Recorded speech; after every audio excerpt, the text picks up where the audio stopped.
ഇന്ന് ഒരുപാട് ആളുകൾ അനുഭവിക്കുന്ന ഒരു പ്രശ്നമാണ് ഗ്യാസ്ട്രിക്കിന്റെ ബുദ്ധിമുട്ട്. ഈ നെഞ്ചരിച്ചിലുണ്ട്, പൊളിച്ചുതേട്ടലുണ്ട്, വയറ്റിന്ന് പോകുന്നില്ല. അതിൻ്റെ ഒക്കെ പുറമെ നല്ല കടുത്ത മൈഗ്രെയിൻ, അതായത് തലവേദന പൊട്ടിപ്പൊളിയുന്ന പോലെയുള്ള മൈഗ്രെയിൻ. ഒരുപാട് ആളുകൾ നമ്മുടെ അടുത്ത് വന്നിട്ട് പറയുന്ന ഒരു പ്രശ്നമാണ് ഈ മൈഗ്രെയിൻ്റെ ബുദ്ധിമുട്ടും ഈ ഗ്യാസ്ട്രിക്കും. കാരണം ചോദിക്കുന്ന സമയത്ത് അവർക്ക് മൈഗ്രെയിൻ ഉണ്ടാവും, അവർ പെയിൻ കില്ലർ സ്ഥിരമായിട്ട് എടുക്കുന്നുണ്ടാവും, പക്ഷെ അവർക്ക് മൈഗ്രെയിൻ മാറുന്നുണ്ടാവില്ല, വേദന മാറുന്നുണ്ടാവില്ല. അവർക്കാണെന്നുണ്ടെങ്കിൽ നല്ല ഗ്യാസിൻ്റെ പ്രശ്നങ്ങൾ ഉണ്ടാകുന്നുണ്ട്, പുളിച്ചു തട്ടാറുണ്ട്, അല്ലെങ്കിൽ വയറ്റിന്ന് പോകാത്ത പ്രശ്നം ഉണ്ടാകലുണ്ട്, വയറ്റ് ഉറച്ചു പോകുന്ന ബുദ്ധിമുട്ടുണ്ടാകലുണ്ട്. ഇങ്ങനെ തുടങ്ങിയിട്ടുള്ള ഗ്യാസ്ട്രിക്കിൻ്റെ എല്ലാ പ്രശ്നങ്ങളും അവർക്കുണ്ടാവും. നമ്മൾ ഇന്ന് ഡിസ്കസ് ചെയ്യാൻ പോകുന്നത് ഇത്തരം പ്രശ്നങ്ങൾ, ഗ്യാസ്ട്രിക് റിലേറ്റഡ് എല്ലാ പ്രശ്നങ്ങളും നമുക്ക് പൂർണ്ണമായി എങ്ങനെ മാറ്റിയെടുക്കുക എന്നുള്ളതാണ്. ഇന്ന് നമ്മുടെ കൂടെ ഉള്ളത് ഡോക്ടർ മുഹമ്മദ് ഷിബ്ലി സാറാണ്. മിസിരിയ ഹെൽത്ത് കെയറിലെ ചീഫ് മെഡിക്കൽ ഓഫീസറാണ്.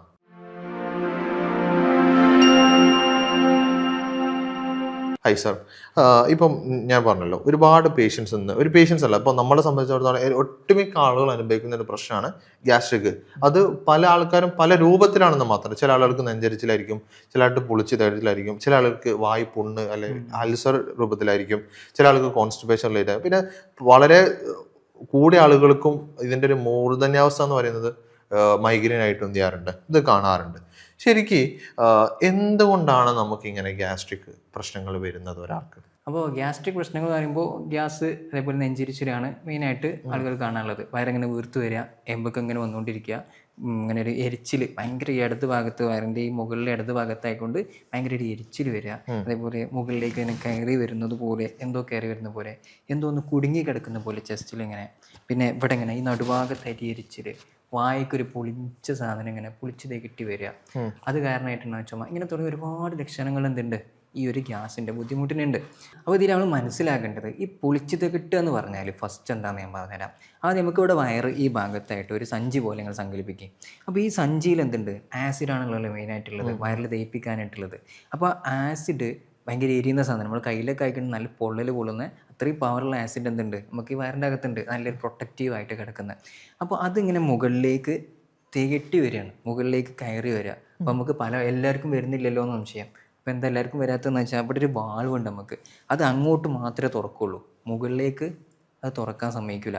അപ്പോൾ ചില പ്രശ്നങ്ങൾ കൊണ്ട് നമുക്ക് കണ്ടിന്യൂസ് ആയിട്ട് ആസിഡിറ്റി, നമ്മൾ എരിവും പുളിവുള്ളത് നിരന്തരമായിട്ട് കഴിക്കുമ്പോൾ അതിൽ എച്ച് പൈലോറി ബാക്ടീരിയൻ്റെ ഇൻഫെക്ഷൻ നമ്മൾ വയറിൻ്റെ അകത്ത് വരുമ്പോൾ ഈ സമയത്തൊക്കെ ഈ ഒരു വാൾവിന് ചില തകരാറുകൾ വരും അതിൻ്റെ പ്രവർത്തനത്തിൽ. അപ്പം ഈ പുളിച്ചത് കെട്ടി എന്ത് ചെയ്യും, മുകളിലേക്ക് കയറി പോകുന്നുള്ളതാണ്. ആ കയറി പോകുമ്പോൾ ഉണ്ടാകുന്ന എരിച്ചിലാണ് ഈ ഭാഗത്ത് നടുവ് കൂടെ ഇങ്ങനെ വരുന്നത്. അത് വായിലേക്ക് എത്തുമ്പോൾ ഒരു പുളിയുള്ള സാധനം, അത് കാരണം ആ വായിൻ്റെ അകത്ത് പല്ലിന് ദ്രവിക്കാനും വായിൻ്റെ അകത്ത് എപ്പോഴും ഒരു കണ്ടിന്യൂസ് ആയിട്ട് നാറ്റം എപ്പോഴും ഉണ്ടാവും. പിന്നെ അത് കാരണം തന്നെ വായിൻ്റെ അകത്ത് പുണ്ണുകൾ രൂപപ്പെടുക. ഇങ്ങനെ ഒരുപാട് ലക്ഷണങ്ങളാണ് ഇതിനുള്ളത് എന്ന് പറയുന്നത്. ഓക്കെ. ഇപ്പോൾ എന്തുകൊണ്ടാണ് ഇത്തരം ആളുകൾ ഇതുപോലെ പല ടൈപ്പ് ഓഫ് കാര്യങ്ങൾ പറഞ്ഞു? ഇപ്പോൾ സാറ് പറഞ്ഞതിലൊരു മെയിൻ കാര്യമാണ് ഇതിൻ്റെ ഒരു എഫക്റ്റാണ് വായുനാറ്റം എന്ന് പറയുന്നത്. ഒരുപാട് ആളുകൾ ഇന്ന് ബുദ്ധിമുട്ടുന്ന വിഷയം തന്നെയാണ്. കാരണം പുറത്തിറങ്ങാൻ പറ്റുന്നില്ല. ഒരാൾ കോൺഫിഡൻ്റ് ആയിട്ട് നമ്മൾ സംസാരിക്കണം. കാരണം നേരെ നോക്കി സംസാരിച്ചാൽ അവർക്ക് എന്തും ഒരു സാധനം കോൺഫിഡൻ്റ് ആയിട്ട് പറയാൻ പറ്റുള്ളൂ. ഇത് പറയാൻ പറ്റുന്നില്ല, സ്മെല്ലാണ്. സ്വന്തം വീട്ടിൽ പോലും ഭയങ്കരമായിട്ട് ബുദ്ധിമുട്ടുന്ന ഒരുപാട് ആളുകളുണ്ട്. ഭാര്യ തെറ്റിപ്പോയിരുന്ന അവസ്ഥ, കാരണം സ്മെല്ലാണ്. ബ്രഷ് ചെയ്തു, ഡെന്റൽ ക്ലിനിക്, ഇതൊന്നും ഒരുപാട് ആളുകൾ അനുഭവിക്കുന്ന പ്രശ്നമാണ്. ഇതൊന്നും ചെയ്യുന്നില്ല, ഇത് മാറ്റാൻ ചെയ്യുന്നില്ല ആരും. എന്തിനെ റൂട്ട് കോസ് എന്നുള്ളത് ചെയ്യുന്നില്ല, പലപ്പോഴും ആളുകൾ മനസ്സിലാക്കുന്നില്ല എന്ന് തന്നെയാണ്. ഇപ്പോൾ ഈ ഗ്യാസ്ട്രിക്കിൻ്റെ റിലേറ്റ് ചെയ്തിട്ടുള്ള പല പ്രശ്നങ്ങൾക്ക്, അഥവാ മൈഗ്രെയിൻ ആയിക്കോട്ടെ, പുളിച്ചിലായിക്കോട്ടെ, എന്തിനും ഇപ്പോൾ നമ്മൾ മെയിനായിട്ട് ഇപ്പം ആളുകൾക്ക് ഇപ്പോൾ നല്ല ബെസ്റ്റായിട്ടുള്ള റിസൾട്ട് കിട്ടുന്ന ഒരു സപ്ലിമെൻ്റ് ആണ് ഈ ഡൈജസ്റ്റ് പ്രോ എന്ന് പറയുന്നത്. അതായത് ഞാൻ മനസ്സിലാക്കിയെടുത്തോളം ഇത് കഴിക്കുന്ന സമയത്ത് മൈഗ്രെയിൻ, അതായത് 20-25 വർഷമായിട്ട് മാറാത്ത മൈഗ്രെയിൻ പോലും പൂർണ്ണമായി മാറിയിട്ടുണ്ട്. ഇത് പല ഡോക്ടേഴ്സ് നമ്മളോട് റിസൾട്ട് പറഞ്ഞിട്ടുള്ളതാണ്. ഇത് കൊടുക്കുന്ന സമയത്ത് പുളിച്ചു തേട്ടലും കാര്യങ്ങളൊക്കെ. അതായത് സ്ഥിരമായിട്ട് ഗ്യാസ് കയറിക്കൊണ്ടിരിക്കുന്ന ഒരാൾക്ക് ഈ ഒരാഴ്ച അല്ലെങ്കിൽ 2 ആഴ്ച കൊടുക്കുമ്പോഴേക്കും എന്ത് ചെയ്യാണ്, ഇത് കാര്യങ്ങൾ കംപ്ലീറ്റ് ആയിട്ട് മാറുകയാണ്. പിന്നെ ഗ്യാസിൻ്റെ പ്രശ്നങ്ങൾ വരുന്നില്ല, ദഹനം പ്രോപ്പർ ആവുകയാണ്, കാര്യങ്ങളൊക്കെ ചെയ്യാണ്. അപ്പം ഇത്തരം പ്രശ്നങ്ങൾ നിങ്ങൾക്കും അനുഭവിക്കുന്നുണ്ടെങ്കിൽ ഡോക്ടറുടെ കൺസൾട്ടേഷൻ നിങ്ങൾക്ക് എടുക്കാവുന്നതാണ്. നിങ്ങൾക്ക് ഓൺലൈനായിട്ടും ഓഫ്ലൈനായിട്ടും കൺസൾട്ടേഷൻ അവൈലബിൾ ആണ്. ഇപ്പോൾ ഒരുപാട് ആളുകൾക്ക് ഇത്തരം പ്രശ്നങ്ങൾ വളരെ സിമ്പിളായിട്ട് ക്യൂർ ചെയ്യാൻ ചെയ്തിട്ടുണ്ട്, സാർക്ക് പറ്റിയിട്ടുണ്ട് എന്നുള്ളതാണ് സാർ എക്സ്പീരിയൻസ് പറഞ്ഞ സമയത്ത് എനിക്ക് മനസ്സിലായിട്ടുള്ളത്. ഏതായാലും നിങ്ങൾക്ക് കൂടുതൽ വിവരങ്ങൾക്ക് താഴെ കാണുന്ന നമ്പറിൽ കോൺടാക്ട് ചെയ്താൽ മതി. ഇപ്പോൾ ഡോക്ടറെ, നമ്മളിപ്പോൾ പറഞ്ഞല്ലോ, എന്തുകൊണ്ടാണ് ഒരാൾക്ക് ശരിക്കും ഈ പറഞ്ഞ ഗ്യാസ്ട്രിക്കിൻ്റെ പ്രശ്നങ്ങൾ ഉണ്ടാവാനുള്ള കാരണം? ഓക്കെ. അപ്പോൾ ഈ ഗ്യാസിൻ്റെ ബുദ്ധിമുട്ട് എന്ന് പറഞ്ഞാൽ ചുരുക്കി പറഞ്ഞാൽ നമുക്ക് മനസ്സിലാവുന്ന വിഷയമാണ് ഗ്യാസ് വയറിൻ്റെ അകത്ത് എന്തോ ഒരു തരം ഗ്യാസ് കയറി കിടക്കുക എന്നുള്ളതാണല്ലോ. അപ്പോൾ എവിടെ നിന്നാണ് ഈ ഗ്യാസ് വന്നതെന്ന് മനസ്സിലാക്കി അതിൻ്റെ കാരണം മനസ്സിലാവും. ഈ ഗ്യാസ് ഉണ്ടാവുന്നത് വയറിൻ്റെ അകത്തുനിന്ന് ഉണ്ടാവുന്നുണ്ട്. നമ്മൾ പുറത്ത് ഇവിടെ ഒരുപാട് വായുണ്ട്, അത് അകത്തേക്ക് കയറ്റിയിട്ടും ഗ്യാസ് വരുന്നുണ്ട്. അപ്പോൾ നമ്മൾ ധൃതി പിടിച്ച് ഭക്ഷണം കഴിക്കുകയാണ്, ശരിക്കും ചവയ്ക്കാണ്ട് ഭക്ഷണം കഴിക്കുകയാണ്. അപ്പോൾ അതിൻ്റെ കൂട്ടൊക്കെ ഇടയ്ക്കിടയ്ക്ക് വെള്ളം ഭക്ഷണത്തിൻ്റെ അടിയിൽ കുടിച്ചു കൊടുക്കുകയൊക്കെ ചെയ്യുമ്പോൾ എന്ത് ചെയ്യും, ഇതിൻ്റെ കൂടെ നമ്മൾ വിഴുങ്ങുന്ന ഗ്യാസ് ഈ ഗ്യാസ് വയറ്റിൻ്റെ അകത്തേക്ക് എത്തിയിട്ട് ബ്ലോട്ടിങ് ഉണ്ടാക്കാം. പിന്നെ ഒരെന്നുള്ളത്, നമ്മൾ ശരിക്കും ദഹിക്കാത്ത ഭക്ഷണം വിടുമ്പോൾ, ദഹിക്കാത്ത ഭക്ഷണം വയറ്റിലേക്ക് ചെന്നാൽ അത് ഒരുപാട് സമയം നമ്മൾ ആമാശയത്തിൻ്റെ അടുത്ത് ഇങ്ങനെ കിടക്കും. ആ കിടക്കുമ്പോൾ ഇത് കെട്ടിക്കിടക്കുമ്പോൾ അതിൽ ബാക്ടീരിയൽ ആക്ഷൻ, ഫെർമെൻറ്റേഷൻ വരും എന്നുള്ളതാണ്. അപ്പോൾ ഫെർമെൻറ്റേഷൻ വരുമ്പോൾ നമ്മൾ ഈ മാവ് പുളിപ്പിക്കാൻ വെച്ചാൽ മാവ് ഇങ്ങനെ പുളിച്ച് വീർത്ത് വരുമല്ലോ, ഗ്യാസ് അതിൻ്റെ ഉള്ളിൽ ബബിൾസ് കുടുങ്ങിയിട്ടാണ് അത് വീർത്ത് വരുന്നത്, മാവ് വീർത്ത് വരുന്നത്. അതേ ഒരു എഫക്റ്റ് നമ്മളെ വയറിൻ്റെ അകത്ത് ഈ ഒരു ദഹിക്കാത്ത ഭക്ഷണം കുറേ നേരം കിടക്കുമ്പോൾ ബാക്ടീരിയ ആക്ട് ചെയ്തിട്ട് ഫെർമെൻറ്റേഷൻ നടന്നിട്ട് ഗ്യാസ് പ്രൊഡക്ഷൻ നടക്കും. അതാണ് ഒരു കാരണം, ഈ ഗ്യാസ് വരാനുള്ള ഒരു പ്രധാനപ്പെട്ട കാരണം എന്ന് പറയുന്നത്. അപ്പോൾ ഭക്ഷണം ദഹിക്കുന്ന കോലത്തിൽ വയറ്റിലേക്ക് ചെല്ലുക എന്നുള്ളതാണ്. അതായത് നല്ലോണം ചവച്ചരച്ച് കഴിക്കുമ്പോൾ വയറ്റിലേക്ക് നല്ലോണം ദഹിക്കുന്ന രീതിയിൽ ചെല്ലും. പിന്നെ ദഹിക്കാത്ത ഭക്ഷണങ്ങൾ മാക്സിമം ഈ രാത്രികളിൽ കഴിക്കുന്നത് ഒഴിവാക്കുക. കാരണം നമ്മൾ നേരെ ഈ വലിയ ഹെവി ആയിട്ട് അൽഫാമും മന്തിയൊക്കെ രാത്രി അടിച്ചിട്ട് പോയി കിടന്നിട്ടുണ്ടെങ്കിൽ അത് പിന്നെ ദഹിക്കാൻ നമ്മുടെ ശരീരത്തിന് സമയമില്ല, നേരെ ചെന്ന് കിടത്തുക. അപ്പോൾ ആ സമയത്ത് ദഹനം കുറയും നമ്മൾ ഉറങ്ങുന്ന സമയത്ത്. അപ്പോൾ എന്താ സംഭവിക്കുക, ഈ ഫെർമെൻറ്റേഷൻ സ്റ്റാർട്ട് ചെയ്യും. അപ്പോൾ ഗ്യാസ് ബ്ലോട്ടിങ്, പുളിച്ചതായിട്ടിൽ മുകളിലേക്ക് രാവിലെ എണീക്കുമ്പോൾ ഒരു പുളിച്ച സാധനങ്ങൾ കയറി വരിക, ഇങ്ങനെയുള്ള ലക്ഷണങ്ങളൊക്കെ അപ്പോൾ തുടങ്ങും. ഓക്കെ. ഇപ്പോൾ സാർ, ഇപ്പോൾ ഈ പ്രശ്നങ്ങളൊക്കെ പറഞ്ഞതിൽ ശരിക്കും നമ്മൾ എന്തെങ്കിലും സ്പെസിഫിക് ഭക്ഷണങ്ങളുണ്ടോ, ഇന്ന ഭക്ഷണങ്ങൾ കഴിച്ചാൽ അതുകൊണ്ട്, അല്ലെ ഇന്ന ഭക്ഷണം കഴിച്ചത് കൊണ്ടാണ് നിങ്ങൾക്ക് ഗ്യാസ് വരുന്നത്, ഇങ്ങനെ ഭക്ഷണം കഴിക്കുന്നത് കൊണ്ടാണ്? കാരണം പലപ്പോഴും നമ്മൾ മൈഗ്രെയിൻ്റെ പേഷ്യൻസിനെ സംബന്ധിച്ച് നമ്മൾ പറയുന്ന സമയത്ത് അവരെ പലപ്പോഴും ഉണ്ടാവുക വെച്ചാൽ ചില ഭക്ഷണങ്ങൾ കഴിക്കുന്ന സമയത്ത് മാത്രമേ മൈഗ്രെയിൻ വരുന്നുണ്ടാവുള്ളൂ. അത് തലേന്ന് ഭക്ഷണം, ഈ ഒരു ഭക്ഷണം കഴിച്ചിട്ടുണ്ടെങ്കിൽ പിറ്റേന്ന് അവരെ നോക്കണ്ട, കംപ്ലീറ്റ് ആയിട്ട് ബെഡ് റിഡൺ. അതായത് പലപ്പോഴും നമ്മൾ പറയാറുണ്ട് കയറ് കെട്ടിടേണ്ട ഒരു അവസ്ഥ, തലയിൽ കെട്ടിടേണ്ട അവസ്ഥ എന്ന് പറയാറുണ്ട്. കുത്തി നിൽക്കുന്ന ആൾക്കാർ വരെ ഉണ്ട്, അത്രയും പ്രശ്നങ്ങളായിട്ടുണ്ട്. അപ്പോൾ ശരിക്കും അപ്പോൾ ഇപ്പോൾ മൈഗ്രെയിൻ്റെ പ്രശ്നങ്ങൾ ഗ്യാസ്ട്രിക് ആയിട്ട് കണക്ട് ചെയ്യുകയാണെന്നുണ്ടെങ്കിൽ ഇപ്പം എന്തൊക്കെ ഭക്ഷണങ്ങളായിരിക്കും നമുക്ക് ഇതിനൊരു കാരണമായിട്ട് വരുന്നത്? മെയിനായിട്ട് എരിവും പുളിയുള്ള ഭക്ഷണങ്ങൾ അത് തന്നെയാണ് ഇതിൻ്റെ കാരണമായിട്ട് പറയുന്നത്. നമ്മൾ കൂടുതലായിട്ട് എരിവ് ചെല്ലുമ്പോൾ, എരിവ് എന്ന് പറഞ്ഞാൽ നമുക്ക് രുചി എന്നുള്ള രീതിയിൽ പറയാൻ പറ്റില്ല. അതൊരു ഇറ്റ്സ് കൈൻഡ് ഓഫ് ഒരു ട്രോമയാണ്, മീൻസ് ഒരു ഇഞ്ചുറി പറ്റുന്ന ഒരു എഫക്റ്റാണ് ശരിക്കും എരിവിനുള്ളത്. അപ്പോൾ കൂടുതലായിട്ട് എരിവ് ചെല്ലുമ്പോൾ പുളിയുള്ള ഭക്ഷണങ്ങൾ, പുളി എന്ന് പറഞ്ഞാൽ ആസിഡാണെന്ന് നമുക്കറിയാം. അപ്പോൾ കൂടുതൽ ആസിഡ് ചെല്ലുമ്പോൾ അവിടെ ഹൈപ്പർ ആസിഡിറ്റി ഉണ്ടാവും വയറിൻ്റെ അകത്ത്. അപ്പോൾ ഹൈപ്പർ ആസിഡിറ്റി, കൂടുതൽ ആസിഡ് വരുമ്പോൾ നമുക്ക് എന്ത് ചെയ്യാൻ പറ്റില്ല, നമ്മളെ ഈ ആമാശയത്തിൻ്റെ അകത്തുള്ള ആ ഒരു ചർമ്മത്തിന് ഇതിനെ ഹോൾഡ് ചെയ്ത് നിൽക്കാൻ പറ്റില്ല, ഇത്രയും ആസിഡിറ്റി. അപ്പോൾ അവിടെ ചെറിയ അൾസറുകൾ രൂപപ്പെടും. ഈ അൾസറുകൾ കാരണം നമ്മളെ ഡൈജഷൻ വരും, അതിൻ്റെ വേദന, പുകച്ചിൽ, ഗ്യാസ്, ബുദ്ധിമുട്ട് തുടങ്ങി. അത് മാത്രം മതി. അപ്പോൾ എരിവും പുളിയുമാണ് മെയിനായിട്ട് 2 കാരണങ്ങൾ എന്ന് പറയുന്നത്. ഓക്കെ. ഇപ്പോൾ ഡോക്ടർ ഇപ്പോൾ പറഞ്ഞു വയറ്റിലുണ്ടാകുന്ന അൾസർ കാര്യങ്ങൾ പറഞ്ഞിട്ടുണ്ട്. ഇപ്പം ഈ വയറ്റിൽ അൾസർ ഉണ്ടാകുന്നതിന് മുമ്പ് നമുക്ക് എന്തെങ്കിലും ലക്ഷണങ്ങൾ കാണാൻ പറ്റുമോ? അപ്പോൾ അൾസറിൻ്റെ ലക്ഷണങ്ങൾ എന്ന് പറഞ്ഞാൽ സിമ്പിളായിട്ട് മനസ്സിലാക്കുക, നമ്മളെ വയറിൻ്റെ ഈ ഇടതുവശത്ത്, ഈ വാരിയലിൻ്റെ തൊട്ട് ഇടതുവശത്ത് തൊട്ട് താഴെയായിട്ടാണ് നമ്മൾ ആമാശയം വരുന്നത്. ആ ഭാഗത്ത് ഉണ്ടാകുന്ന അൾസറുകളാണല്ലോ ഈ അൾസർ ഉദ്ദേശിക്കുന്നത്. അപ്പോൾ ആ അൾസർ ഉണ്ടാകുമ്പോൾ ഈ ഭാഗത്താണ് വേദനയും പുകച്ചിലും വരിക. നമുക്ക് എങ്ങനെയാണോ കയ്യിലൊരു മുറിയായാലും വേദന ആവുക, അതുപോലെ വേദനിക്കും ഇവിടെ, ഒരു പുകച്ചിലും നീറ്റലൊക്കെ ആയിരിക്കും. അത് പിന്നെ ഈ മുകളിലേക്ക് പൊളിച്ചതേറ്റലൂടെയും വരുമ്പോഴാണ് ഈ ഒരു നമ്മളെ അന്നനാളത്തിൽ ചെറിയ ഇഞ്ചുറികൾ പറ്റുമ്പോഴാണ് ഈ ഒരു ഭാഗത്ത് പുകച്ചിലും നീറ്റലും വരുന്നത്. അതേപോലെ തൊണ്ടയ്ക്ക് ചൊറിച്ചിൽ, അടികൾ ഇങ്ങനെ ഇടയ്ക്കിടയ്ക്ക് ഇങ്ങനെ സൗണ്ട് അനക്കിക്കൊണ്ടിരിക്കും. അപ്പോൾ ഇത് വിചാരിക്കുക എന്തോ ചുമേൻ്റെ പ്രശ്നമാണ്, കഫക്കെട്ടാണെന്നൊക്കെ വിചാരിച്ച ആൾക്കാർ ട്രീറ്റ് ചെയ്യാൻ വരുമ്പോൾ ഇത് ചോദിക്കുമ്പോഴാണ് എനിക്ക് എന്നും രാവിലെ പിടിച്ചു കെട്ടി വരുന്നുണ്ട് എന്ന് പറയാം. അപ്പോൾ അതാണ് ഇതിൻ്റെ കാരണം. നമ്മൾ എത്ര ചുമക്ക് വരുന്ന പിടിച്ചിട്ടും അത് മാറിപ്പോകില്ല, ഈ പൊളിച്ചതകെട്ടൽ മാറ്റാറുണ്ട്. അപ്പോൾ ഈ പൊളിച്ചതകെട്ടൽ മാറ്റുമ്പോൾ ഈ ഒരു ചുമ നല്ലോണം കുറയാറുണ്ട്. കാരണം ഈ പൊളിച്ചതകെട്ടി വരുന്ന ആസിഡാണ്, അത് നമുക്ക് ഇവിടെ ഇറിറ്റേഷൻ ഉണ്ടാക്കുമ്പോഴാണ് ആ ഒരു എപ്പോഴും ഇങ്ങനെ അനക്കിക്കൊണ്ടിരിക്കാൻ തോന്നുന്നത്. അപ്പോൾ ഇങ്ങനെ ഒരു ചൊറിച്ചിലാണ് അവർക്ക് ഫീൽ ചെയ്യുക ഫസ്റ്റ്. ഓക്കെ. ഇപ്പോൾ ഇതുകൊണ്ടാണോ പല ആളുകൾക്കും പറയുന്നുണ്ട് ഭയങ്കര സ്ഥിരമായിട്ട് ഛർദ്ദിക്കുന്നുണ്ട് അവസ്ഥ വരുന്നുണ്ട്, അതും ചില കളറിലൊക്കെ കളർ ഛർദ്ദിക്കുന്നുണ്ട്, അതെന്തുകൊണ്ടാണ്? അത് ഇവിടെ ഉണ്ടാക്കുന്ന ഇറിറ്റേഷനാണ്. അതായത് അവിടെ മുറിവാണല്ലോ, അപ്പം നമ്മൾ ഒരു സ്റ്റൊമക്കിൻ്റെ ഒരു മെക്കാനിസമാണ് ആക്ച്വലി എന്ത് ഈ ഛർദ്ദിക്കുക എന്ന് പറയുന്നത്. അപ്പോൾ അവിടെ ഇഞ്ചുറി കാരണം, അവിടെ സെൻസിറ്റിവിറ്റി കാരണമൊക്കെ വരുന്ന ആ ഒരു കാരണം കൊണ്ട് വരുന്നതാണ് എന്ത് ഈ ഓക്കാനം. ഇങ്ങനെ എപ്പോഴും ഓക്കാനം ഉണ്ടാവും അവർക്ക്, പ്രത്യേകിച്ച് രാവിലെ എണീക്കുമ്പോൾ. ഈ ബ്രേക്ക്ഫാസ്റ്റ് കഴിച്ചതിന് ശേഷമാണ് അധികം ആൾക്കാർക്ക് ഈ ഓക്കാനം ഫീൽ ചെയ്യാറുള്ളത്.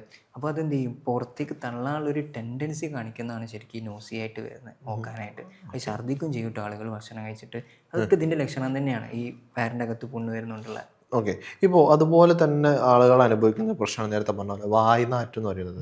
അതെന്തുകൊണ്ടാണ് ശരിക്കും വായനാറ്റം? കാരണം ഒരുപാട് ഡെന്റൽ ക്ലിനിക്കിൽ പോയിട്ടുണ്ടാവും, പല്ല് ക്ലീൻ ചെയ്തിട്ടുണ്ടാവും, ഡെയിലി 5-6 തവണ ബ്രഷ് ചെയ്യുന്നുണ്ടാവും, മൗത്ത് വാഷർ യൂസ് ചെയ്യുന്നുണ്ടാവും. ഇതൊന്നും യൂസ് ചെയ്തിട്ടും സ്മെല്ല് പോകുന്നില്ല. അതെന്തുകൊണ്ടായിരിക്കും? ഈ വായനാറ്റത്തിന് ശരിക്കും ഹാൽറ്റോസിസ് എന്നാണ് പറയുക. ഈ ഹാൽറ്റോസിസിൻ്റെ മെയിൻ കാരണം എന്ന് പറയുന്നത് 3 എണ്ണമാണ്. ഒന്നെങ്കിൽ നമ്മളെ വായൻ്റെ മോണക്ക് എന്തെങ്കിലും രോഗങ്ങളുണ്ടാവും, അതല്ലെങ്കിൽ പല്ലിന് എന്തെങ്കിലും രോഗം ഉണ്ടാവും. അപ്പോൾ നമ്മൾ ഡെൻ്റൽ ഡോക്ടറെ അടുത്ത് പോയിട്ട് അത് ശരിയാക്കിയാൽ അത് മാറും. അതല്ലെങ്കിൽ ഒരു കാരണം ഈ പൊളിച്ച് തേകട്ടിലാണ്. മുകൾക്ക് വരുന്ന ആസിഡ് നമുക്ക് ഉണ്ടാക്കുന്ന ആ ഒരു നാറ്റാണ് ശരിക്കും ഒരു രണ്ടാമത്തെ ഒരു കാരണമായിട്ട് പറയാൻ പറ്റും. അത് ഒരുപാട് ആളുകളിലുണ്ട്. പിന്നെ മൂന്നാമത്തെ നമ്മൾ ലിവറിന് എന്തെങ്കിലും കംപ്ലയിൻ്റ് ഉണ്ടെങ്കിലും ഈ ഹാൽറ്റോസിസ് എന്ന് പറഞ്ഞാൽ ഒരു സിംറ്റമായിട്ട് കാണിക്കും. ലിവർ പ്രശ്നം, ഫാറ്റ് ലിവറൊക്കെ ഹൈ ഗ്രേഡൊക്കെ പോകുമ്പോൾ. ഇപ്പോൾ അങ്ങനെയാണെന്നുണ്ടെങ്കിൽ ഇപ്പോൾ സാറ് പറഞ്ഞു ഗ്യാസ്ട്രിക്കിന് റിലേറ്റ് ചെയ്തിട്ടുള്ള പ്രശ്നങ്ങൾ തന്നെയാണ് ഈ വായനാറ്റത്തിനുള്ള പ്രധാനപ്പെട്ട ഒരു കാരണം എന്ന് പറയുന്നത്. എങ്ങനെയാണ് ഈ ഗ്യാസ് കയറുന്നതിൽ? ഇപ്പോൾ എല്ലാവർക്കും ഗ്യാസ് കയറുന്നത്, പക്ഷെ എല്ലാവർക്കും ബാഡ് സ്മെല്ല് പുറത്തോട്ട് വരുന്നില്ലല്ലോ. എന്തുകൊണ്ടാണ് ചില ആളുകൾക്ക് മാത്രം? ചില ആളുകളിൽ മാത്രമേ ഇത് പൊളിച്ച് തേട്ടി മുകളിലേക്ക് വരുള്ളൂ. പൊളിച്ച് തേട്ടി മുകളിലേക്ക് വരുമ്പോൾ ആ ഒരു ആസിഡ് നമ്മളെ വായൻ്റെ അകത്ത് ഉണ്ടാക്കുന്ന ആ ഒരു സ്മെല്ലാണ് ശരിക്കും ഈ ഒരു കാരണം എന്ന് പറയുന്നത് വായനാറ്റത്തിൻ്റെ. അപ്പോൾ ചില ആളുകൾക്ക് എനിക്ക് ചില ആളുകൾ പറയാം ഇത് മുകളിലേക്ക് എനിക്ക് വരുന്നില്ലല്ലോ, പിന്നെ എങ്ങനെയാണ് വരുന്നത്? അപ്പോൾ ചില ആൾ എന്താ മനസ്സിലാക്കേണ്ടത് വെച്ചാൽ ഇത് പൊളിച്ച് തേട്ടി വരുന്നത് അറിയാത്ത ആളുകളുണ്ട് എന്നുള്ളതാണ്. 2 ടൈപ്പ് ഉണ്ട് ഈ GERD എന്ന് പറഞ്ഞ ഒരു രോഗം. ഈ GERD എന്ന് പറഞ്ഞിട്ടുള്ള ഈ രോഗം. അപ്പോൾ ഇത് മുകളിലേക്ക് വരുന്നത് അറിഞ്ഞിട്ട് വരുന്ന ടൈപ്പുണ്ട്, ഇത് മുകളിലേക്ക് വരുന്ന അറിയാതെ വായനാറ്റം വരുന്നതുണ്ട്. ഓക്കെ.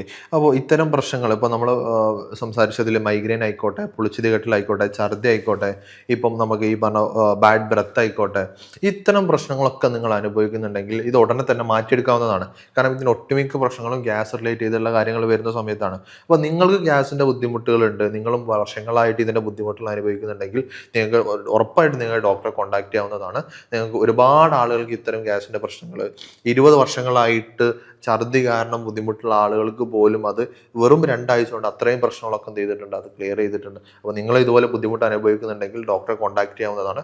ഡോക്ടറെ കോൺടാക്ട് ചെയ്യാനുള്ള നമ്പേഴ്സ് ഞാൻ താഴെ കൊടുത്തിട്ടുണ്ട്. നിങ്ങൾ വാട്സപ്പ് ലിങ്കിൽ ക്ലിക്ക് ചെയ്തിട്ട് അത് ത്രൂ നിങ്ങൾ ബുക്കിംഗ് എടുക്കാവുന്നതാണ്. ഓൺലൈനും ഓഫ്ലൈനും കൺസൾട്ടേഷനും അവൈലബിൾ ആണ്.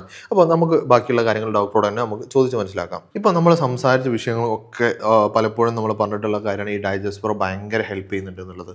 അതായത് 20-25 വർഷങ്ങളായി മാറാത്ത മൈഗ്രെയിൻ പൂർണ്ണമായിട്ട് മാറിയിട്ടുണ്ട്. അതുപോലെ തന്നെ ഒരുപാട് ആൾ ഗ്യാസ്ട്രിക്കിൻ്റെ ബുദ്ധിമുട്ടായിട്ട് വളരെ കഷ്ടപ്പെട്ട ആളുകൾക്കൊക്കെ ഈ ഡൈജസ്റ്റ് നല്ല റിസൾട്ട് വന്നിട്ടുണ്ട് എന്ന് പറയുന്നുണ്ട്. ഇതെങ്ങനെയാണ് ഇതിൻ്റെ ഒരു മെക്കാനിസം വരുന്നത്? ഡൈജസ്റ്റ് എന്ന് പറയുമ്പോൾ ഇതിൽ നമ്മൾ സാധാരണ ഈ പൊളിച്ച് തേട്ടിലുള്ള ആളുകൾക്കും ഒക്കെ H. പൈലോറി ഇൻഫെക്ഷൻ ഉള്ള ആളുകൾക്കൊക്കെ നമ്മൾ പറയാറുണ്ട്, ആ H. പൈലോറി ഇൻഫെക്ഷൻ പോകാതെ എന്ത് ചെയ്യില്ല, അതിൽ ഒരു റിസൾട്ട് നമ്മൾ പ്രതീക്ഷിക്കേണ്ട എന്നുള്ളതാണ്. കാരണം ആ ഇൻഫെക്ഷൻ ഉണ്ടാകുമ്പോൾ എപ്പോഴും ഇങ്ങനെ ഗ്യാസും പൊളിച്ചേട്ടായിട്ട് വന്നുകൊണ്ടിരിക്കും. അപ്പോൾ അതിന് ആ H. പൈലോറി ഇൻഫെക്ഷൻസിനൊക്കെ ചെറുക്കാൻ വേണ്ടിയിട്ട് ഇതൊരു മരുന്നല്ല, മരുന്നിൻ്റെ ഫോമിലല്ല, ശരിക്കും പറഞ്ഞാൽ നമ്മൾ ഫുഡ് സപ്ലിമെൻ്റ് ആണ്. ഫുഡിൽ നമ്മൾ കഴിക്കുന്ന ഫുഡുകളിൽ തന്നെ സെലക്റ്റീവായിട്ട് ചില ഫുഡുകൾ നമുക്ക് ഇതിന് നന്നായിട്ട് ഹെൽപ്പ് ചെയ്യും ഈ ഒരു അസിഡിറ്റി കുറയ്ക്കാൻ, അവിടെയുള്ള ഇൻഫെക്ഷൻ, H. പൈലോറി ഇൻഫെക്ഷൻ പോകാൻ വേണ്ടിയിട്ട് ഒക്കെ ഹെൽപ്പ് ചെയ്യുന്ന ആ ഫുഡുകളെ തിരഞ്ഞു പിടിച്ച് മിക്സ് ചെയ്തിട്ട് അതിനെ നല്ലൊരു ഒരു ഫുഡ് സപ്ലിമെൻറ്റ് രൂപത്തിലേക്ക് മാറ്റിയെടുത്താണ്. അതുകൊണ്ട് തന്നെ എന്ത് സംഭവിക്കുന്നത് വെച്ചാൽ ഇത് കഴിക്കുമ്പോൾ ഇത് 30 ഗ്രാമാണ് ഒരു ബോട്ടിൽ വരുന്നത്. അപ്പോൾ ഈ ഒരു 30 ഗ്രാം കഴിക്കുമ്പോൾ തന്നെ എനിക്ക് നല്ല റിസൾട്ട് കിട്ടാറുണ്ട്. ഞാൻ ഈ പുൾസേട്ടിലായിട്ട് വരുന്ന ആളുകൾക്ക് ഞാൻ കണ്ണു മൂട്ടി കൊടുക്കുക എന്ന് പറയില്ലേ, അങ്ങനെ കൊടുക്കുക, ധൈര്യമായിട്ട് കൊടുക്കാൻ വേണ്ടിയാണ്. ഫുഡാണ്, നമ്മളെന്തല്ല മെഡിസിൻ അല്ല. അപ്പോൾ അങ്ങനെ കൊടുക്കുമ്പോൾ നല്ല റിസൾട്ട് കിട്ടാറുണ്ട് എന്നുള്ളതാണ് ഇതിൻ്റെ പ്രത്യേകത. അപ്പോൾ ഡോക്ടറെ, ഈ ഒരു ഡൈജസ്റ്റ് എങ്ങനെയാണ് നമ്മളെ ബോഡിയിൽ എഫക്റ്റ് ചെയ്യുന്നത്? ഇതിൽ ഉള്ള ഫുഡിൻ്റെ ഈ സപ്ലിമെൻറ്റ്സിൻ്റെ പ്രത്യേകത എന്ന് പറഞ്ഞാൽ ഇതിൽ നമുക്ക് H. പൈലോറി ഇൻഫെക്ഷൻ കുറയ്ക്കാൻ പവറുള്ള കുറേ ഫുഡിനെയാണ് ഇതിൽ എന്ത് ചെയ്തിട്ടുള്ളത്, ആഡ് ചെയ്തിട്ടുള്ളത്. അപ്പോൾ വേറൊരു എഫക്റ്റ് ഈ H. പൈലോറി ഇൻഫെക്ഷൻ കുറയുമ്പോഴും ഗ്യാസ് കുറയുമ്പോഴും നമുക്ക് ഇതിൻ്റെ കൂടെ തന്നെ കിട്ടുന്ന ഒരു എഫക്റ്റാണ് മൈഗ്രെയിൻ ഉള്ള ആളുകൾക്കും കിട്ടുക. കാരണം ഈ മൈഗ്രെയിൻ എൻ്റെ അടുത്ത് വരുന്ന പേഷ്യൻസ് ഒരുപാട് ആളുകൾ മൈഗ്രെയിനായിട്ട് വരാറുണ്ട്. അവിടെയൊക്കെ ചോദിക്കുമ്പോൾ അവർക്ക് കാണുന്ന ലക്ഷണമാണ് വയറിന് എന്തെങ്കിലും പ്രശ്നം ഉണ്ടാവും, ഗ്യാസോ അതല്ലെങ്കിൽ പുളിച്ച കെട്ടലോ ഏതെങ്കിലുമൊക്കെ ഒന്നുണ്ടാവും. അപ്പോൾ അതാണ്ട് ക്ലിയർ ചെയ്യുമ്പോഴേ ആ മൈഗ്രെയിൻ മാറുന്നുള്ളൂ. അത് ഇപ്പോഴും നമ്മൾ ഒരുപാട് സ്റ്റഡികൾ നടന്നുകൊണ്ടിരിക്കുന്ന ഒരു ഫീൽഡാണ് ഈ മൈഗ്രെയിനും അതേപോലെ ഈ ഗട്ട് ഹെൽത്തും തമ്മിലുള്ള ആ ഒരു ബന്ധം എന്ന് പറയുന്നത്. അപ്പോൾ ഈ ഒരു ഗ്യാസ് ഒഴിവാക്കുന്ന സമയത്താണ് മൈഗ്രെയിനിൽ കിട്ടുന്ന റിസൾട്ട് കിട്ടുന്നത്. അപ്പോൾ ആ രീതിയിൽ ഈ ഒരു ഡൈജസ്റ്റ് പ്രോ എന്ന് പറയുന്ന ഈ ഒരു സപ്ലിമെൻറ്റ് എനിക്ക് നല്ല രീതിയിൽ എന്ത് ചെയ്തിട്ടുണ്ട്, എൻ്റെ പേഷ്യൻസിന് ഹെൽപ്ഫുള്ളായിട്ട് എനിക്ക് വന്നിട്ടുണ്ട്. ഒരുപാട് റിസൾട്ട് എനിക്ക് കിട്ടിയിട്ടുണ്ട്. ഈ ഗ്യാസും പൊളിച്ചക്കെട്ടിലും ഒഴിവാക്കിയിട്ട് മൈഗ്രെയിനെ ട്രീറ്റ് ചെയ്യുക എന്നുള്ളത്. ഓക്കെ. ഇപ്പം നമ്മൾ ഈ എച്ച് പൈലോറിൻ്റെ കാര്യങ്ങൾ പറഞ്ഞല്ലോ. എന്താണ് ശരിക്കും എച്ച് പൈലോറി നമ്മളെ വയറ്റിലുണ്ടാവാനുള്ള കാരണം? ഈ എച്ച് പൈലോറി എന്ന് പറഞ്ഞാൽ ഹെലിക്കോബാക്ടർ പൈലോറി എന്ന് പറഞ്ഞ ഒരു ബാക്ടീരിയയാണ്. ഇത് നമുക്ക് സാധാരണ ഈ ജങ്ക് ഫുഡ്സ്, നമ്മൾ പുറത്തുനിന്ന് ഉള്ള ഫുഡുകൾ നമ്മൾ കഴിക്കുമ്പോൾ നമ്മൾ അകത്തേക്ക് ചെന്ന് പെടുന്നതാണ്. ഇതൊരു പ്രത്യേകത, നമ്മൾ വയറ്റിൻ്റെ അകത്ത് ആമാശയത്തിൽ ഒരു പ്രൊട്ടക്റ്റീവ് ലെയർ ഉണ്ട്. നമ്മൾ മൂക്കിന്ന് ഒലിക്കുന്ന ആ ഒരു മൂക്കറുണ്ടല്ലോ, അതേപോലെ ആ ഒരു മ്യൂക്കസ് ലെയർ ഇതിൻ്റെ അകത്ത് പ്രൊട്ടക്റ്റീവായിട്ട് കൊടുത്തിട്ടുണ്ട്. ഈ എച്ച് പൈലോറി ചെല്ലുമ്പോൾ ഇതിൻ്റെ കട്ടി അങ്ങോട്ട് കുറക്കും ഈ ഒരു പ്രൊട്ടക്ഷൻ്റെ. അപ്പോൾ നമുക്ക് ഈ ആസിഡ് പെട്ടെന്ന് നമ്മൾ ആമാശയത്തിൽ ഓരോ മുറിവുകൾ ഉണ്ടാക്കൽ തുടങ്ങും. അപ്പോൾ ഈ എച്ച് പൈലോറിയാണ് ഒരു 90% എന്ന് പറയാൻ പറ്റുന്ന അത്രയും ഈ അൾസർ ഉണ്ടാക്കുന്നതെന്ന് പറയാം. നമ്മൾ എൻഡോസ്കോപ്പി എടുത്ത് ചെയ്യുമ്പോൾ അവിടെ നമുക്ക് ടെസ്റ്റ് ചെയ്യാനെടുക്കും. നമ്മൾ എച്ച് പൈലോറി ടെസ്റ്റും കൂടെ ചെയ്തിട്ടാണ് ചെയ്യുക. ഇപ്പോൾ ഗ്യാസ്ട്രിക്കിൻ്റെ കാര്യങ്ങൾ ഡിസ്കസ് ചെയ്യുന്ന സമയത്ത് തന്നെ നമ്മൾ പറയേണ്ട ഒരു കാര്യമാണ്, ഇപ്പോൾ ഒരുപാട് ആളുകൾ ചെയ്യുന്നൊരു മിസ്റ്റേക്കാണ് ഗ്യാസ് വരുന്ന സമയത്ത് ആൻറ്റാസിഡ്സ് വളരെ ഹെവി ആയിട്ട് കഴിക്കുക എന്നുള്ളത്. എപ്പം ഗ്യാസ് കയറിയാലും ഈ ആൻറ്റാസിഡ്സ് പെട്ടെന്ന് എടുത്ത് കഴിക്കുക എന്ന് പറഞ്ഞിട്ട്, കാരണം അത് വളരെ കോംപ്ലിക്കേഷനിലേക്ക് എത്തുന്നുണ്ട്. കാരണം അത് കഴിച്ചിട്ടില്ല എന്നുണ്ടെങ്കിൽ ഈ പറഞ്ഞ പോലെ തലവേദന, ഗ്യാസിൻ്റെ പ്രശ്നങ്ങളൊക്കെ വരുന്നുണ്ട്. ഈ ആൻറ്റാസിഡ്സ് നമ്മൾ സ്ഥിരമായിട്ട് കഴിക്കുകയാണെങ്കിൽ എന്തെങ്കിലും ബുദ്ധിമുട്ടുകൾ വരുന്നുണ്ടോ? അത് സംഭവം അവിടെ ആസിഡിറ്റി ഉണ്ടാകുന്നതുകൊണ്ടാണ് ഗ്യാസ് വരുന്നത് എന്നുള്ള കൺസെപ്റ്റിലാണ് ആൻറ്റാസിഡ്സ് എന്ത് ചെയ്യുന്നത്, കൊടുക്കുന്നത്. അപ്പോൾ ആൻറ്റാസിഡ്സ് കൂടുതലായി കഴിക്കുമ്പോൾ നമ്മൾ ആസിഡ് പ്രൊഡക്ഷൻ കുറയും. ആസിഡ് പ്രൊഡക്ഷൻ കുറഞ്ഞിട്ട് അത് ഡൈജഷനെ വല്ലാതെ ബാധിക്കും എന്നുള്ളതാണ്. അപ്പോൾ നമുക്ക് കഴിക്കുന്ന ഭക്ഷണങ്ങളിൽ എത്രയൊക്കെ ചെന്നാലും ആ ഡൈജഷൻ എന്ത് ചെയ്യില്ല, ശരിക്കും നടക്കില്ല എന്നുള്ള ബുദ്ധിമുട്ടാണ് ഈ ആൻറ്റാസിഡ്സിന് വരുന്നത്. ഓക്കെ. ഇപ്പം നമ്മൾ പലപ്പോഴും രാത്രി ഭക്ഷണം കഴിച്ച സമയത്ത് നമ്മൾ വീട്ടിലെത്തിയിട്ട് ചെയ്യുന്ന സമയത്ത് പലപ്പോഴും ഗ്യാസ് കയറാറുണ്ട്. ഇപ്പം കാരണം ചില ആളുകൾക്ക് ഗ്യാസിൻ്റെ വേദന അത്രയും ഭയങ്കര ഹെവി ആയിട്ടായിരിക്കും. മേ ബി ആൻറ്റാസിഡ്സ് ഒന്നും കയ്യിലില്ല എന്നുണ്ടെങ്കിൽ നമുക്ക് പെട്ടെന്ന് ഗ്യാസ് റിലീഫ് ചെയ്യാൻ പറ്റുന്ന കാര്യങ്ങൾ എന്തൊക്കെയായിരിക്കും? ഓക്കെ. അപ്പോൾ അതിന് ചെയ്യേണ്ടത് നമുക്ക് ഞാൻ 3 കാര്യങ്ങൾ പറഞ്ഞുതരാം ഗ്യാസ് പോകാൻ. ഒന്ന്, നമുക്ക് ഈ ബട്ടർ മിൽക്ക് മോരിൽ ഒരു ഇഞ്ചി കഷ്ണം ഇട്ടിട്ട്, ഒരു ഗ്ലാസ് മോരിൽ ഒരു ചെറിയൊരു കഷ്ണം ഇഞ്ചി കഷ്ണം ഇട്ടിട്ട് അതൊന്ന് മിക്സിയിലിട്ട് അടിച്ചെടുക്കുക. എന്നിട്ട് നിങ്ങൾ അത് ഭക്ഷണത്തിൻ്റെ ശേഷം എന്ത് ചെയ്യുക, ഒന്ന് കുടിച്ചു കൊടുക്കുക. ഇത് നമുക്ക് ആ ഡൈജഷൻ ഇമ്പ്രൂവ് ചെയ്യാനും അതേപോലെ അവിടെ അൾസറിൻ്റെ ബുദ്ധിമുട്ടുകളൊക്കെ ഉണ്ടെങ്കിൽ എനിക്കൊരു റിലീഫ്, ഒരു തണുപ്പ് എന്ന് പറയില്ലേ, ഒരു കംഫേർട്ട് കൊടുക്കാനും ഗ്യാസിൻ്റെ റിലീഫ് ഒരു മാറി കിട്ടാനും നല്ല രീതിയിൽ ഹെൽപ്പ് ചെയ്യും. രണ്ടാമത്തെ കാര്യം ഭക്ഷണത്തിന് ടൈമിംഗ് ആണ്. കറക്റ്റ് സമയത്തിന് ഭക്ഷണം കഴിക്കുക. ഒരു ദിവസം ഒരു നേരം, വേറൊരു ദിവസം വേറെ സമയം, അങ്ങനെ കഴിച്ചിട്ടുണ്ടെങ്കിൽ നമ്മുടെ ആ ഒരു റിതം നഷ്ടപ്പെടുന്നതുകൊണ്ട് തന്നെ ഈ ഒരു ഗ്യാസിൻ്റെ ബുദ്ധിമുട്ട് വരും. പിന്നെ ജങ്ക് ഫുഡ് കഴിക്കുന്നത് ഒരിക്കലും രാത്രി ആവരുത്. നമ്മൾ നൈറ്റ് ലൈഫാണ് ഇപ്പോൾ കൂടുതലായിട്ട് വരുന്നത്. പക്ഷെ എന്നാലും എന്ത് ചെയ്യരുത്, രാത്രി ഹെവി ആയിട്ട് കഴിച്ചാൽ അത് എഴുതി വെച്ചോളി, നമുക്ക് ഗ്യാസിൻ്റെ ബുദ്ധിമുട്ട് ഭാവിയിൽ ഉണ്ടാക്കും. കാരണം അതിൽ ശരിക്കും ഡൈജഷൻ നടക്കില്ല. ഡൈജഷൻ നടക്കുമ്പോൾ നേരെ കിടന്ന് ഉറങ്ങുകയല്ലേ, അപ്പോൾ കൂടുതലായിട്ട് എന്ത് ചെയ്യില്ല, ഡൈജഷൻ നടക്കാതെ അവരുടെ ഫെർമെൻറ്റേഷൻ വന്നിട്ട് വീണ്ടും ഗ്യാസ് പ്രൊഡക്ഷൻ കൂടുന്നു എന്നുള്ള അവസ്ഥയിലേക്ക് എത്തുന്നു. ഓക്കെ. അപ്പോൾ നമുക്കിപ്പോൾ പെർമനൻ്റ്ലി ഈ ഒരു ഗ്യാസിൻ്റെ പ്രശ്നങ്ങൾ മാറണമെന്നുണ്ടെങ്കിൽ അതിനെന്തായിരിക്കും സൊല്യൂഷൻ ഉണ്ടാവുക? പെർമനൻ്റ്ലി മാറുന്നുണ്ടെങ്കിൽ അതിൻ്റെ റൂട്ട് കോസിനെ ട്രീറ്റ് ചെയ്യണം. ഇപ്പോൾ എച്ച് പൈലോറി ആണെങ്കിൽ എച്ച് പൈലോറി ഇൻഫെക്ഷൻ പോകാനുള്ള ട്രീറ്റ്മെൻറ്റ്സ് നമ്മൾ സ്റ്റാർട്ട് ചെയ്യണം. അതല്ല നമുക്ക് പിന്നെ ഇൻഡൈജഷൻ ആണ് പ്രശ്നം എന്നുണ്ടെങ്കിൽ നമ്മൾ നേരത്തെ പറഞ്ഞ ലൈഫ് സ്റ്റൈലിൽ കുറേ മാറ്റങ്ങൾ, ഇനി ഡൈജഷന് വേറെ വേണ്ടിയിട്ട് മെഡിസിൻസ് കഴിക്കണം. ആ കഴിക്കുമ്പോഴേ എന്ത് ചെയ്യുള്ളൂ, ആ ഒരു ഗ്യാസിൻ്റെ ബുദ്ധിമുട്ട് പോവുള്ളൂ. പിന്നെ അതിൻ്റെ കൂട്ടത്തിൽ തന്നെ നമ്മൾ കുറച്ച് ഭക്ഷണങ്ങൾ ഒഴിവാക്കണം. മെയിനായിട്ട് അസിഡിക് ആയിട്ട് വരുന്ന ഭക്ഷണങ്ങൾ. അസിഡിക് എന്ന് പറയുമ്പോൾ മെയിൻ സാധനമാണ് നമ്മൾ പെപ്സി, കൊക്കക്കോള വരുന്ന സാധനം. അത് പല്ലിനെ പോലും ദ്രവിപ്പിക്കാൻ പവറുള്ള അത്രയും തന്നെ ആസിഡാണ്, കാർബോണിക് ആസിഡാണ്. ഇത് വയറ്റിനകത്ത് ഇങ്ങനെ ഇടയ്ക്കിടയ്ക്ക് ചെല്ലുന്നത് ഷുഗർ ഉണ്ടാക്കുന്നതിൻ്റെ കൂടെ തന്നെ ഈ ഗ്യാസിൻ്റെ ബുദ്ധിമുട്ടുകൾ മാറാതെ നിർത്തും കേട്ടോ. പിന്നെ ഫുഡുകളുള്ളത് പുളിയുള്ള എല്ലാ ഭക്ഷണങ്ങളും, ഈ ഓറഞ്ച്, പിന്നെ മുസമ്പി, ഇങ്ങനത്തെ തുടങ്ങിയിട്ട് പിന്നെ നമ്മളെ പുളിയുള്ള എല്ലാ ഭക്ഷണങ്ങളും, ഇപ്പോൾ വിനാഗിരിയിലിട്ട് വെച്ച സാധനങ്ങൾ, ഇതൊക്കെ എന്ത് ചെയ്യുക, ഒഴിവാക്കുക. അതേപോലെ എരിവുള്ളതും കംപ്ലീറ്റ് ആയിട്ട് ഒഴിവാക്കുക. നമുക്ക് കഴിക്കാൻ പറ്റിയ ഭക്ഷണങ്ങൾ നല്ല യോഗട്ട് കഴിക്കാം. യോഗട്ട് എന്നും ഒരു ഉച്ചയ്ക്കാണ് ഏറ്റവും ബെസ്റ്റ് സമയം എന്ന് പറയുന്നത് യോഗട്ട് കഴിക്കാൻ. നമ്മൾ ഭക്ഷണം കഴിച്ചതിന് ശേഷം ഒരു 1/2 കപ്പ് യോഗട്ട് കഴിക്കുന്നത് ഏറ്റവും ബെസ്റ്റ് ആയിട്ടുള്ള കാര്യമാണ് നമ്മൾ വയറിനും സ്റ്റൊമക്കിനും ഗട്ടിനും പോലും കേട്ടോ. അപ്പോൾ ഇത്തരം കാര്യങ്ങൾ ശ്രദ്ധിച്ചാൽ നമുക്ക് നമ്മളെ ഗ്യാസിൻ്റെ പ്രശ്നങ്ങൾ നമ്മൾ പൂർണ്ണമായിട്ട് തന്നെ, അതായത് വരാതിരിക്കാനും ഇത് വന്നിട്ടുണ്ടെങ്കിൽ അത് പൂർണ്ണമായിട്ടും സാധിക്കൂലേ? അതെ, നല്ല രീതിയിൽ കുറച്ചെടുക്കാൻ പറ്റും. നമ്മൾ മെഡിസിൻസ് കൂടി ചെന്നാലാണ് ഒരു സ്റ്റാർട്ടിങ്ങിലൊക്കെ ആണെങ്കിൽ, ഇപ്പോൾ കുറച്ച് നാളായിട്ടുള്ളതാണെങ്കിൽ ഈ ഒരു കാര്യങ്ങൾ ലൈഫ് സ്റ്റൈലൊക്കെ ആണെങ്കിൽ ശ്രദ്ധിച്ചാൽ നമുക്ക് ചെയ്യാൻ പറ്റും. പക്ഷേ കുറച്ച് ക്രോണിക് ആയിട്ടുള്ള കേസുകളാണ് എൻ്റെ റൂട്ട് കോസ് ശരിക്കും കണ്ടെത്തി ട്രീറ്റ്മെൻറ്റും കൂടെ എടുക്കുമ്പോഴേ അത് മാറാറുള്ളൂ. ഓക്കെ, അതായത് നമ്മൾ കൃത്യമായിട്ട് കാര്യങ്ങൾ ചെയ്യുകയാണെന്നുണ്ടെങ്കിൽ നമുക്ക് ഈ പ്രശ്നങ്ങളൊക്കെ നമുക്കത് മാറ്റിയെടുക്കാവുന്നതാണ്. അത് നമുക്ക് മാറ്റിയെടുക്കാൻ പറ്റുന്നതേ ഉള്ളൂ. ഇത് ഭയങ്കര ഒരു കോംപ്ലിക്കേഷൻ എന്നുള്ളതല്ല, പക്ഷേ അത് കൃത്യമായിട്ട് ശ്രദ്ധിച്ചിട്ടില്ല എന്നുണ്ടെങ്കിൽ അത് നിങ്ങളെ വല്ലാതെ ബുദ്ധിമുട്ട്, ജീവിതം വളരെ ബുദ്ധിമുട്ടിലേക്ക് എന്ത് ചെയ്യും, ഇത് ബാധിക്കും എന്നുള്ള കാര്യങ്ങൾ തന്നെയാണ് ഇത് പറയുന്നത്. ഇപ്പം ഡോക്ടറെ, നമ്മൾ നേരത്തെ ചോദിച്ചൊരു കാര്യമാണ്, എങ്കിലും ഒന്നും കൂടെ ആളുകൾക്ക് ഒന്ന് മനസ്സിലാൻ വേണ്ടി ചോദിക്കുകയാണ്. ഇപ്പം നമ്മൾ വളരെ ഹെവി ആയിട്ട് ഗ്യാസ് ഉള്ള ഒരാളുകൾക്ക് ഈ ഡൈജസ്റ്റ് പ്രോ കൊടുക്കുകയാണെന്നുണ്ടെങ്കിൽ എന്തൊക്കെ മാറ്റങ്ങൾ അവർക്ക് ഉണ്ടാവുന്നുണ്ട്? ആദ്യം അവർ പറയുന്ന ഡൈസ്പോൾ കൊടുക്കുമ്പോൾ ഒരു തണുപ്പ് ഫീൽ ചെയ്യുന്നു എന്നുള്ളതാണ്. ആ ഒരു പുകച്ചിലിനൊക്കെ ഒരാക്കം, ഒരു കുറവ് നല്ല രീതിയിൽ കിട്ടുന്നു എന്ന് പറയും. പിന്നെ 2 ആഴ്ച കഴിഞ്ഞ് വരുമ്പോൾ ഇതിൽ നല്ല കുറവ്. ഇപ്പോൾ 2 ദിവസം മുമ്പ് ഒരു പേഷ്യൻ്റ് വന്നിരുന്നു, ആ ഒരു കുട്ടിക്ക് അപ്പോൾ ഡൈസ്പോ കൊടുത്തത്. ആ ഡൈസ്പോ കൊടുത്തു, ആ ഒരു 1 വീക്ക് 10 ദിവസം ഞാൻ കൊടുത്തു മെഡിസിന്. ഈ 10 ദിവസം കഴിഞ്ഞ് വന്നപ്പോൾ തന്നെ ആ കുട്ടി കുറേ കാലമായിട്ട് 2 വർഷമായിട്ട് ട്രീറ്റ്മെൻറ്റ് എടുത്തുകൊണ്ട് നിൽക്കുന്ന, ഈ 10 ദിവസത്തിൻ്റെ ഇടയ്ക്ക് ഇതുവരെ വന്നിട്ടില്ല എന്നുള്ളതാണ് ആ ഗ്യാസിൻ്റെ ബുദ്ധിമുട്ട്. നല്ല ഹാപ്പി ആയിട്ടാണ് ആ പേഷ്യൻ്റ് വന്നത്. ഓക്കെ, അതായത് നിങ്ങൾക്ക് ഈ ഡൈജസ്റ്റ് പ്രോ നിങ്ങൾ എടുക്കുന്നുണ്ടെങ്കിൽ നിങ്ങൾക്ക് അത്ര ബെനിഫിറ്റിൽ നിങ്ങൾക്ക് എന്ത് ചെയ്യാൻ പറ്റും, നിങ്ങൾക്ക് കാര്യങ്ങൾ കൊണ്ടുപോകാൻ പറ്റും എന്നുള്ളതാണ്. അപ്പോൾ ഈ പറഞ്ഞതിൽ എന്തെങ്കിലും സംശയങ്ങൾ കാര്യങ്ങളുണ്ടെങ്കിൽ നിങ്ങൾ താഴെ കാണുന്ന നമ്പറിൽ കോൺടാക്ട് ചെയ്യാവുന്നതാണ്. നിങ്ങൾ ഈ പ്രൊഡക്റ്റിനെ കുറിച്ചും നിങ്ങൾക്ക് ഡോക്ടറെ കൺസൾട്ടേഷൻ വേണമെന്നുണ്ടെങ്കിലും താഴെ കാണുന്ന നമ്പറിൽ കോൺടാക്ട് ചെയ്യാം. നിങ്ങൾക്ക് ഓൺലൈനായിട്ടും ഓഫ്ലൈനായിട്ടും കൺസൾട്ടേഷൻ എടുക്കാവുന്നതാണ്. ഇതുപോലുള്ള ഒരുപാട് വീഡിയോകൾ നമുക്ക് ഇനിയും വരാനുണ്ട്. അപ്പോൾ നിങ്ങൾക്ക് എന്ത് സംശയങ്ങളുണ്ടെങ്കിലും, നിങ്ങൾക്ക് ഏതെങ്കിലും കാര്യങ്ങളെ കുറിച്ച് നിങ്ങൾ ഡീറ്റെയിൽ ആയിട്ട് അറിയണമെന്നുണ്ടെങ്കിൽ നിങ്ങൾക്ക് താഴെ കാണുന്ന നമ്പർ, വാട്സപ്പ് നമ്പറിൽ ബന്ധപ്പെടാവുന്നതാണ്. ഏതായാലും മറ്റൊരു വീഡിയോ ആയിട്ട് നമുക്ക് വീണ്ടും കാണാം. ഇന്ന് നമ്മോട് കൂടെ ഡോക്ടർ മുഹമ്മദ് ഷിബിലി സാറാണ്, വിസരിയ ഹെൽത്ത് കെയറിലെ ചീഫ് മെഡിക്കൽ ഓഫീസറാണ്. മറ്റൊരു വീഡിയോ ആയിട്ട് നമുക്ക് വീണ്ടും കാണാം. Thank you.